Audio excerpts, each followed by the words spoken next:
Buenas noches. El Programa para la Apropiación Social del Conocimiento, Encuentros de Ciencias, Artes y Humanidades, de la Coordinación de la Investigación Científica de la Universidad Nacional Autónoma de México, les da la más cordial bienvenida a los miércoles de Salud Integral, con el objetivo de brindar información a la sociedad que les permita prevenir enfermedades, aprender y generar una cultura del cuidado de la vida. Hoy nos acompaña en una segunda parte el doctor Óscar Galindo Vázquez con la charla Autocuidado y Prevención del Cáncer. ¿Qué podemos hacer para cuidar nuestra salud? El doctor Galindo está adscrito al Servicio de Psicooncología. Es coordinador de la Unidad de Investigación y Desarrollo de la Psicooncología en el Instituto Nacional de Cancerología. Además, es miembro del Sistema Nacional de Investigadores Nivel 1 del CONACYT, tutor de maestría y doctorado en Psicología de la Universidad Nacional Autónoma de México y miembro de la Sociedad Internacional de Psicooncología. Bienvenido, doctor. Mi nombre es Óscar Galindo Vázquez, soy doctor en Psicología del Instituto Nacional de Cancerología, con la charla Autocuidado y Prevención del Cáncer. ¿Qué podemos hacer para cuidar nuestra salud en un entorno de esta enfermedad que es altamente prevalente en algunas partes del mundo? Vamos a empezar hablando rápidamente acerca de los factores que determinan nuestra salud y la enfermedad. Seguramente muchos de ustedes se preguntarán qué es lo que determinan que nos enfermemos, que recuperemos nuestra salud, que la recuperemos o que tengamos una muerte prematura. En general, hoy sabemos que la interacción de 5 diferentes factores es lo que determina que las personas estén en diferentes puntos del continuo salud de enfermedad. La herencia, como susceptibilidad genética de algunas enfermedades, no de todas, en la calidad de nuestra nutrición, el tener acceso a diferentes servicios de salud y la calidad de estos, la calidad de nuestro ambiente y, por supuesto, nuestro comportamiento. Y sobre este último punto, nos vamos a enfocar mucho en la charla de los próximos minutos. Antes de continuar, quisiera hablar de algo que es muy importante para nosotros en el área de la salud, que se refiere a la alfabetización en salud. ¿Pero qué es la alfabetización en salud?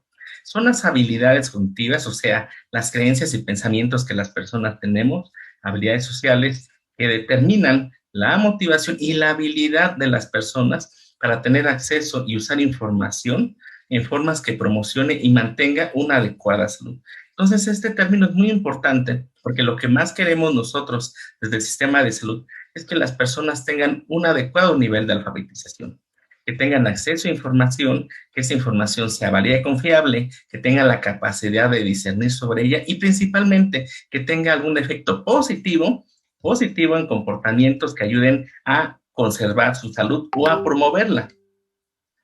¿Por qué es tan importante para nosotros en el área de la salud que las personas estén adecuadamente informadas y utilicen esa información para cuidar su salud?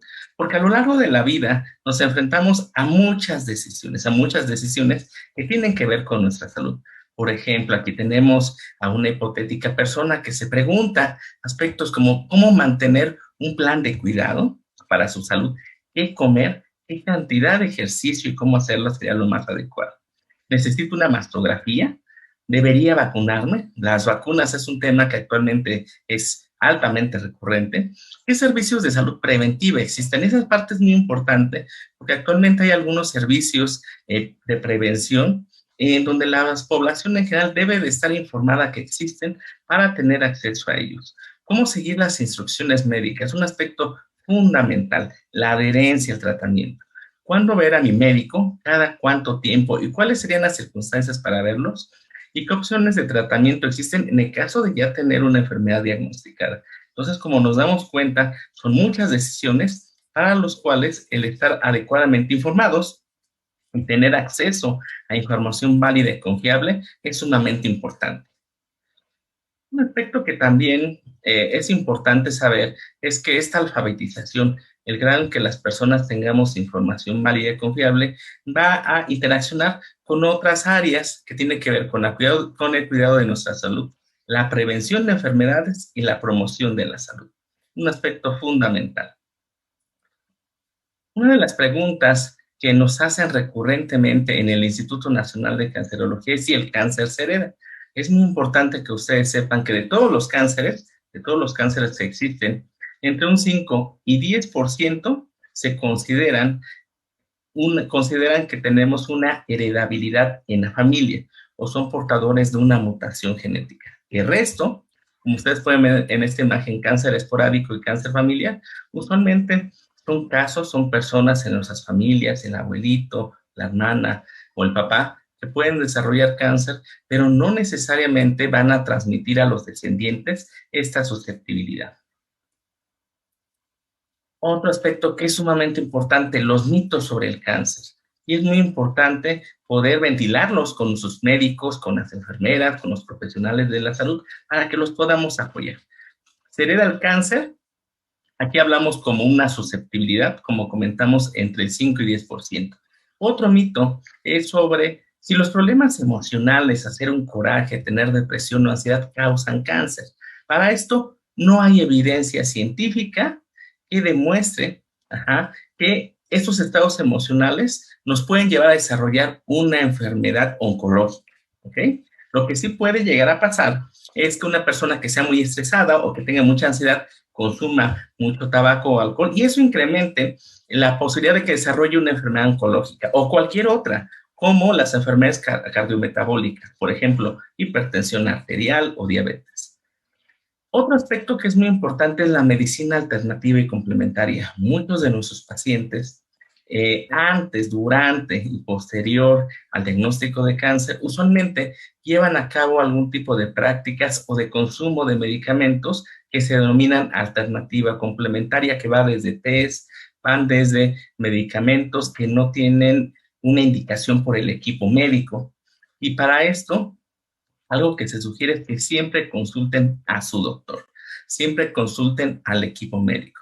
Y esto porque seguramente su médico, con la mejor intención de todas, les va a indicar si es factible, si es conveniente o no llevar a cabo esta práctica. Otro mito es, ¿cáncer es sinónimo de muerte? No. Cada vez los avances en los tratamientos y en la prevención nos ha llevado a que buena parte de nuestros pacientes logran recuperar su salud. Y hablando en el escenario de la prevención, cada vez ese tipo de enfermedades se convierten en enfermedades que duran mucho más tiempo en la vida. Hablando de prevención, ¿en qué me puedo beneficiar de recibir atención psicológica? ¿Cuándo tengo el objetivo de evitar que se desarrollen estas enfermedades? Bueno, cuando vamos con un psicólogo, usualmente nos apoya a desarrollar y a mantener y a incrementar conductas saludables, como cuáles, cómo hacer actividad física, como estrategias de regulación emocional, como estrategias de manejo de estrés. Mejorar la regulación emocional, esta parte es fundamental. Usualmente cuando vamos a la primaria, a la secundaria, nos enseñan cómo cuidar nuestros pulmones, por ejemplo, no fumar, o nos enseñan cómo cuidar nuestro estómago, por ejemplo, no comer muchas cosas picantes, ¿ok? Pero nunca nos han enseñado cómo cuidar nuestra salud mental. Esa parte es fundamental. Entonces, uno de los objetivos es poder desarrollar estrategias de regulación emocional, de manejo de estrés, de manejo de ansiedad, que eviten que las personas en algún momento dado consuman más alimentos o consuman tabaco para poder afrontar esas circunstancias. Mejorar nuestra calidad de vida. La calidad de vida es un aspecto fundamental y más hoy, en donde buena parte de la población mundial vive cada vez más tiempo. Hace 100 años, 120 años, buena parte de las personas morían por enfermedades infectocontagiosas, por ejemplo, una diarrea, una persona podía morir de una diarrea en un tiempo relativamente corto. Actualmente las enfermedades permanecen muchos años en la vida de las personas. Por eso, tener una adecuada calidad de vida y postergar o evitar que se presente una enfermedad como la del cáncer es sumamente importante. Y finalmente, manejo de conductas de riesgo. Vamos a imaginar a algunas personas que ya consumen tabaco, ya consumen alcohol, hacen muy poca actividad física. Entonces, un psicólogo les puede ayudar a identificar estas conductas, esas creencias que impiden que se incrementen estas conductas de salud y en ese sentido aminorar las conductas de riesgo. Este es un breve panorama de cuáles son aspectos claves, importantes, para poder darnos cuenta del elemento de la información, de qué factores determinan que conservemos nuestra salud, que la perdamos, que la recuperemos o que tengamos una muerte prematura. Si hay alguna pregunta o duda, a continuación vamos a pasar a las preguntas o dudas que tengan ustedes y voy a dejar de compartir. Muchísimas gracias, doctor Galindo. Qué bueno que nos acompañe en esta segunda parte para la cultura de prevención y cuidado del cáncer. Es muy importante que nos acompañe esta noche. También agradecemos al Instituto Nacional de Cancerología que ha aceptado nuestra invitación y tenemos algunas preguntas. Empezamos con una que dice: ¿qué dieta nos recomienda seguir para prevenir el cáncer en los familiares? Ok, los familiares es un aspecto clave. Usualmente, casi todas las personas, si les preguntamos, vamos a tener algún familiar relativamente cercano que tiene o que ha tenido cáncer o que desafortunadamente falleció por esta enfermedad, ¿ok? Eso, punto número uno, no nos indica que el cáncer pueda tener susceptibilidad o capacidad de ser heredable en nuestra familia. Para eso se tendrían que hacer otros estudios, ¿ok? De lo que sí está en nuestras manos es poder desarrollar comportamientos de salud, entre ellos la nutrición. En realidad, para población general, como la mayoría de nosotros, lo que tendríamos que implementar es lo que más o menos ya todos sabemos: incrementar fibra, incrementar verduras, disminuir, por ejemplo, alimentos que tengan altas cargas calóricas o azúcar. Eso sería un aspecto muy importante. Ahora, si nosotros como familiares ya empezamos a presentar un problema metabólico, obesidad, sobrepeso, entonces sí es altamente recomendable que pudieran consultar y contactar a un nutriólogo, ya que un nutriólogo va a poder evaluar sus pautas de comportamiento, sus condiciones fisiológicas y su historia de vida, y a partir de eso proponerles una estrategia de alimentación adecuada y personalizada para ustedes. Muchas gracias, doctor.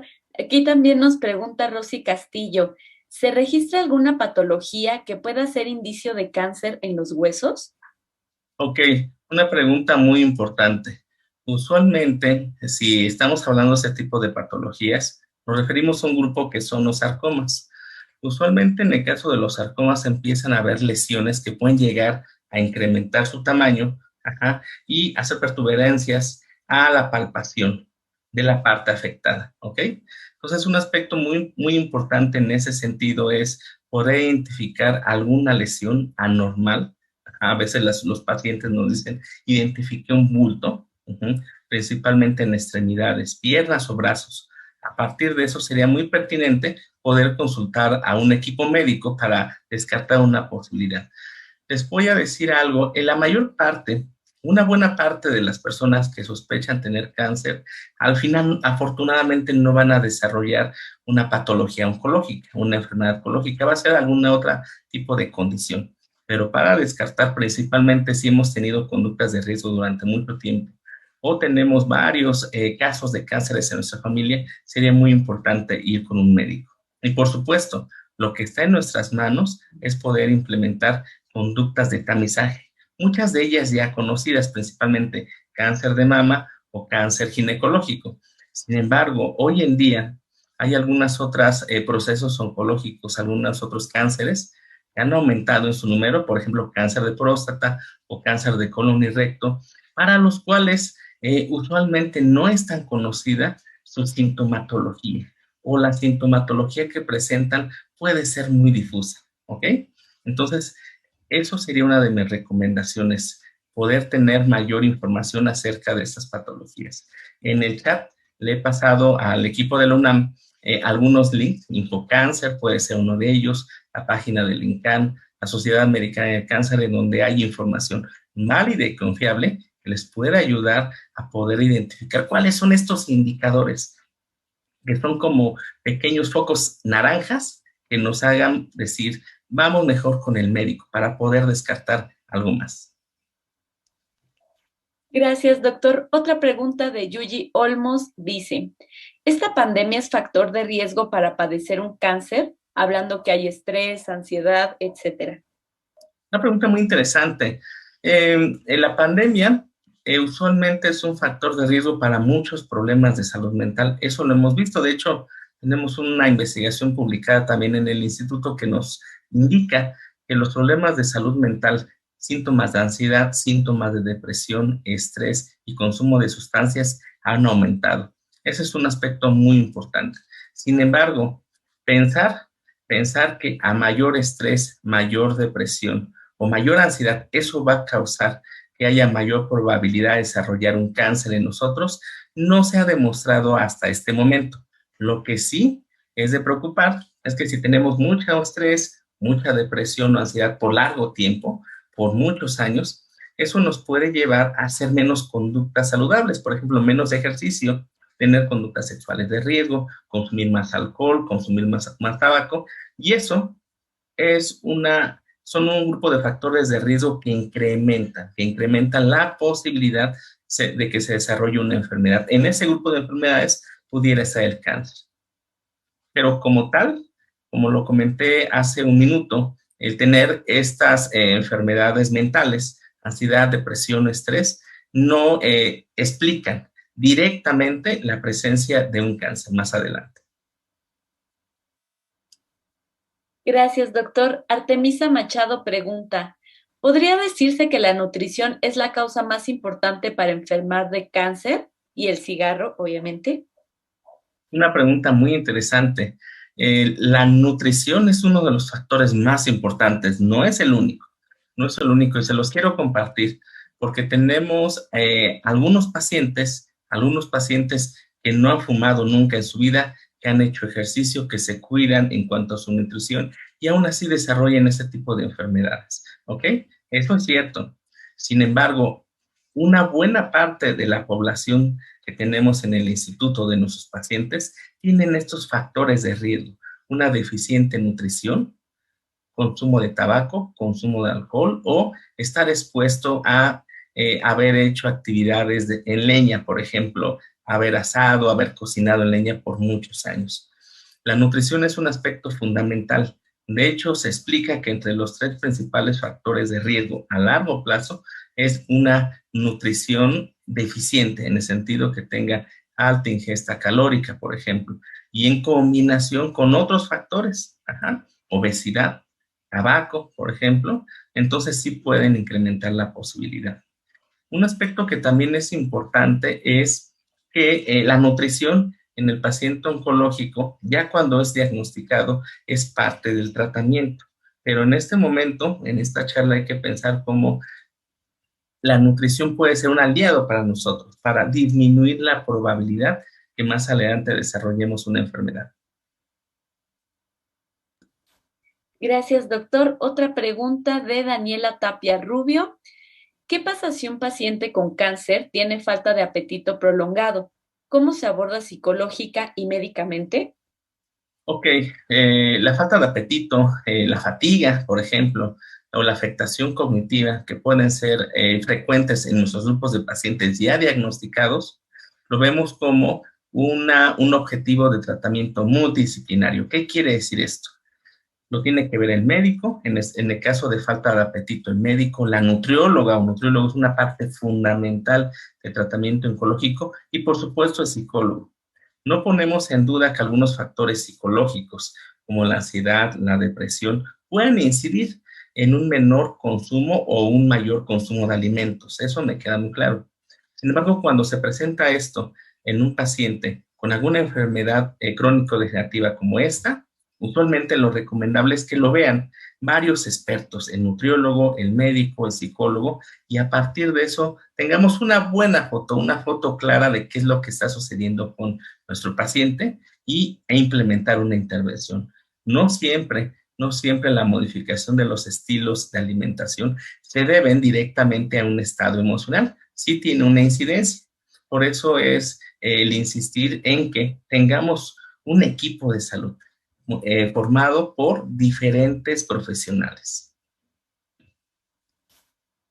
Gracias, doctor. Otra pregunta de Jorge Machado nos dice, ¿cómo podemos identificar las primeras advertencias de cáncer de pulmón y el de piel? Ok, de hecho, en el caso del cáncer de pulmón es un aspecto muy importante porque lo que más sabemos en la población general es que estar expuesto, por ejemplo, a haber cocinado en leña durante varios años es uno de los factores más importantes. Otro, por supuesto, es el tabaquismo, ¿ok? Sin embargo, también se ha identificado un grupo de pacientes en el Instituto Nacional de Cancerología y no tiene este antecedente. Actualmente, buena parte de nuestros pacientes con esta enfermedad llegan en estadios avanzados.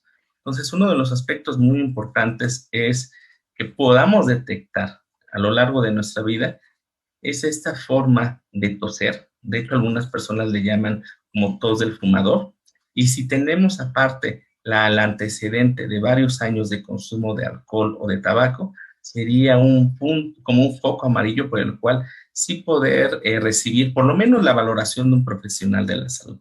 En cuanto a la piel, por supuesto, la exposición a largos periodos de luz solar a lo largo de nuestra vida es uno de los factores de riesgo. Algo que nos ayuda en general es poder identificar lesiones en la piel.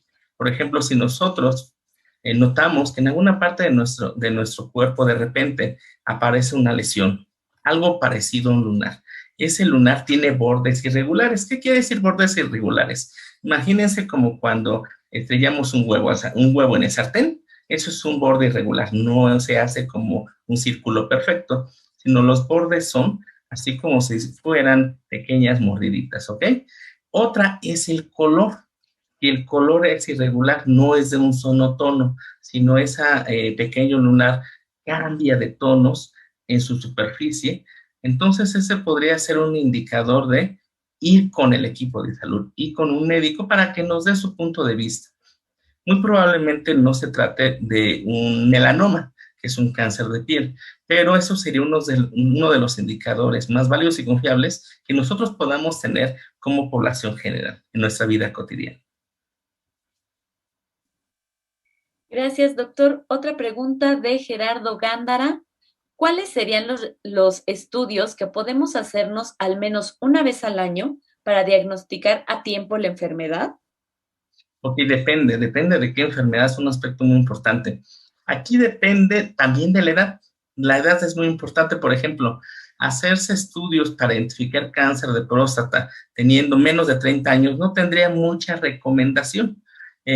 Buscar a un buen urólogo para que nos indique qué procedimientos hacernos para identificar cáncer de próstata a partir de los 45 años en adelante sería lo más idóneo. Ajá. Ahora, si hablamos, por ejemplo, de cáncer de testículo es uno de los cánceres más frecuentes en población joven y de hecho uno de los que tiene mejores resultados para salvar nuestra vida. Entonces, cáncer de testículo, uno de los factores que nos hacen pensar que pudiera desarrollarse es que alguno de los testículos o ambos testículos no hayan descendido de la cavidad abdominal. Ese puede ser uno de los indicadores más importantes. Ahora en mujeres, por supuesto, en el caso del cáncer de mama, protuberancias, esto que todos hemos escuchado, cambios en la coloración o en la textura del pezón, ¿ok? Por un lado. Por el otro, hay cánceres que atacan a las mujeres y a los hombres, como el cáncer de colon y recto. Por ejemplo, el disminuir de peso sin una causa aparente. No hicimos dieta, no hicimos una actividad física exhaustante durante un largo periodo de tiempo. Bajar de peso de forma inexplicable y sangrado rectal. Entonces sí sería como un foquito que nos haga pensar, vamos con el médico. Es muy importante poder hacer una inversión de tiempo y económico porque eso nos puede llevar a si existe un proceso oncológico, identificarlo en un estadio tan temprano que el equipo de salud tenga muchas posibilidades de que ustedes recuperen su salud. Gracias, doctor. Otra pregunta dice, ¿cuánto ayuda en realidad la salud emocional o mental a sanar el cáncer? Ok, por supuesto que ayuda para afrontarlo y para adaptarnos al tratamiento. Cuando una persona usualmente tiene depresión, ansiedad, mucho estrés, en cualquier enfermedad médica crónico-degenerativa como el cáncer, como la diabetes o la hipertensión, usualmente tiene mucho más dificultades en qué? Tiene más dificultades en comunicarse con el equipo de salud. Ajá. Hay que acordarnos que cuando somos diagnosticados con una de estas enfermedades como el cáncer, usualmente accedemos a un hospital, a un servicio de salud, en donde tenemos que interaccionar con médicos, con enfermeras, con psicólogos, con trabajadores sociales. Entonces, cuando tenemos usualmente problemas de salud mental como las que les acabo de mencionar, usualmente tenemos más dificultades en comunicar nuestras necesidades, en comunicar y expresar nuestras preguntas o dudas, ¿ok? Esa es una. Otra es la adherencia al tratamiento. La adherencia al tratamiento es un aspecto clave y por el cual la adherencia es parte del trabajo multidisciplinario. Antes se pensaba que la adherencia era que el médico le dijera al paciente, usted tómese esta pastilla, no pregunte y nos vemos el siguiente mes. Hoy sabemos que no es así. La adherencia son indicaciones para tomarse un medicamento, recibir un tratamiento o hacer cambios en el estilo de vida del equipo de salud hacia el paciente. Ajá. Y que este tratamiento o esos cambios en los estilos de vida se lleven a cabo con un paciente adecuadamente informado. Hoy nosotros luchamos porque los pacientes reciban un tratamiento de los cuales estén convencidos, estén adecuadamente informados.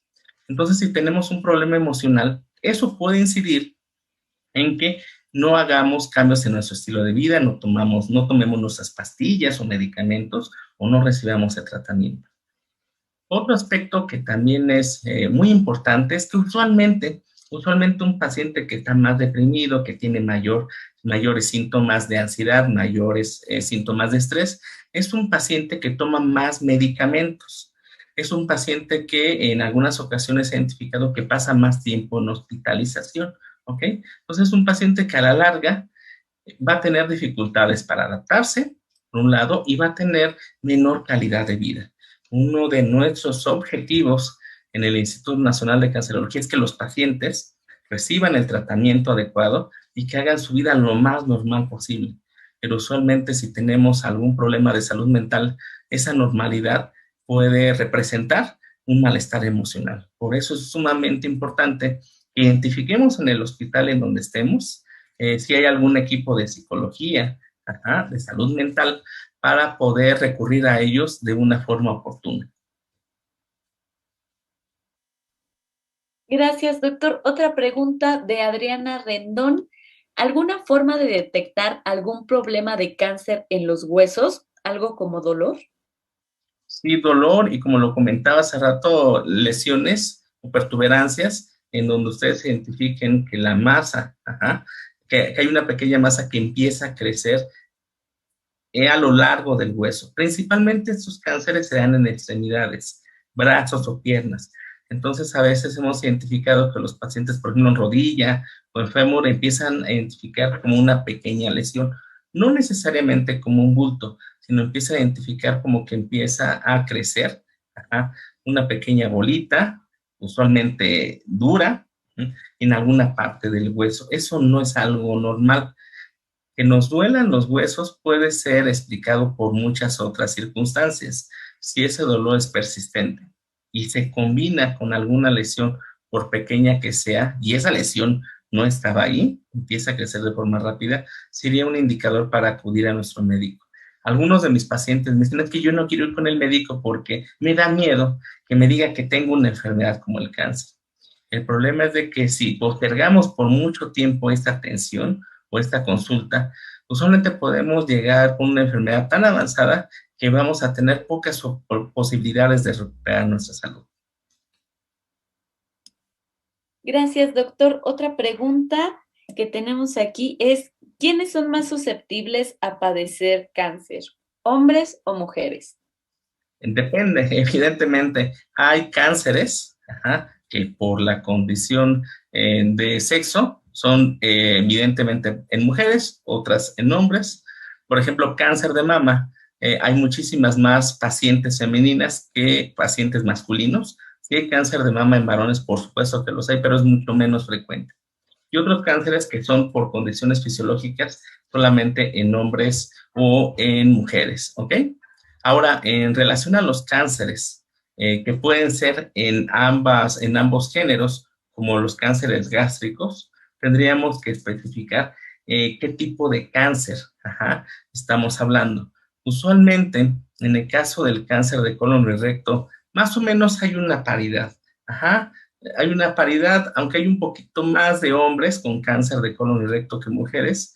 Esto nos hace pensar que hay condiciones, procesos oncológicos que antes de que se desarrollen, tenemos que llevar a cabo conductas de salud, principalmente 3, como los comentaba.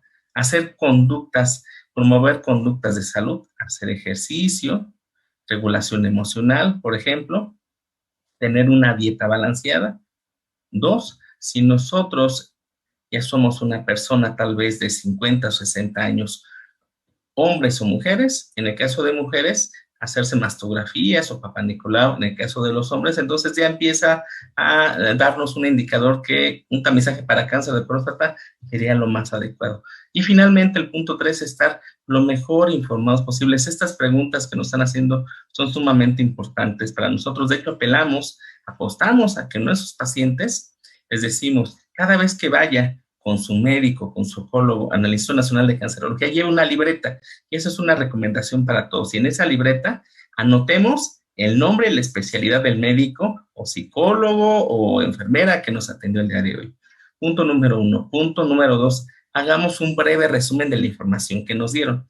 No media hoja, no una hoja completa. Tal vez 4 o 5 líneas de la información que nos dio. Y 3, todas las dudas o preguntas que tenga, anótelas. Algo que es muy importante es cuando decimos a nuestros pacientes, mire, a mí me ha pasado como psicólogo que voy con el médico ya cuando voy de regreso a casa en el metro, en el auto, me digo, chin, le hubiera preguntado esto a mi médico, ¿ok? Entonces es muy importante que las preguntas las hagan. Y si durante la cita médica no se resuelven de forma natural, con toda confianza comentarle a su médico, doctor, tengo esta duda, esta pregunta y es importante para mí que me pueda informar. Usualmente, un paciente y un familiar mejor informados es un paciente menos ansioso, menos estresados y que nos ayudan a nosotros a darles un mejor servicio. Gracias, doctor. Otra pregunta dice, ¿dónde se puede encontrar a los especialistas psicólogos oncólogos?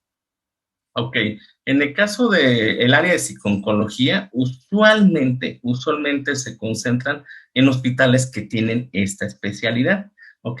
En la mayor parte de los centros estatales de oncología y de los hospitales de alta especialidad, hay psicólogos que o se especializan directamente o solamente en este grupo de pacientes o tienen un grado de entrenamiento previo que les permite entenderlos de mejor manera.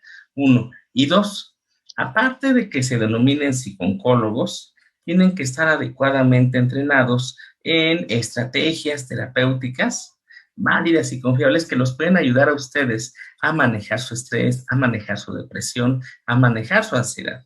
Es un aspecto muy importante. Y la otra es la atención al cuidado primario de la familia. Eso trato de que nunca se me olvide.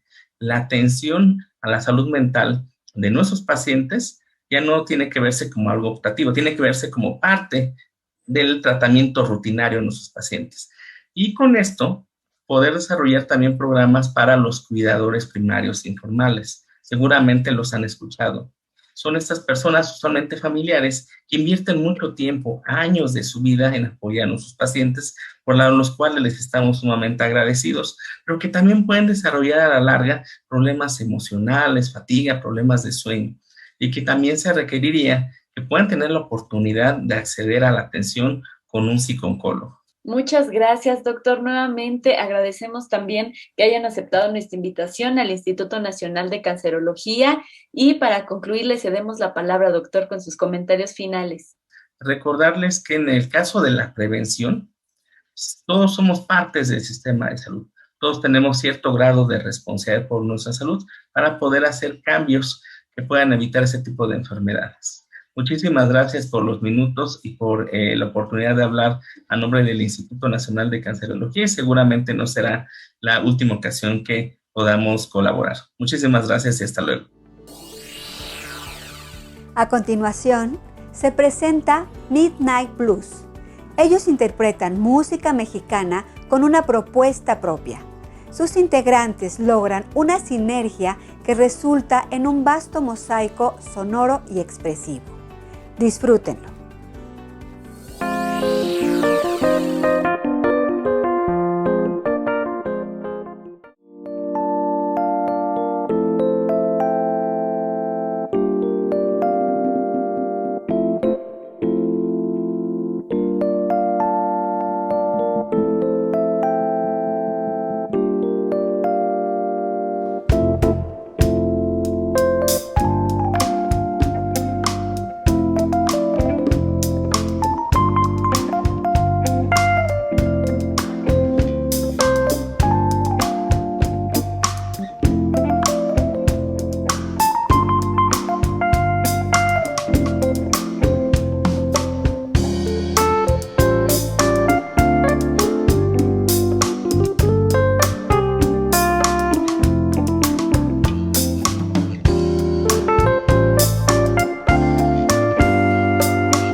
Agradecemos al Dr. Oscar Galindo y a Midnight Blues por acompañarnos en esta ocasión. Recuerda que la salud integral nos permite una mejor calidad de vida para ti y quienes te rodean. Los invitamos a continuar con las medidas sanitarias recomendadas para evitar contagios. Danos like en Facebook, en la página Festival por la Salud Emocional. En Instagram, síguenos como @eca_unam y en el canal de YouTube como Encuentro por el Bienestar Emocional. Los esperamos el próximo programa. Gracias por acompañarnos. Por el conocimiento que nos lleva a una vida saludable, Encuentros de Ciencias, Artes y Humanidades.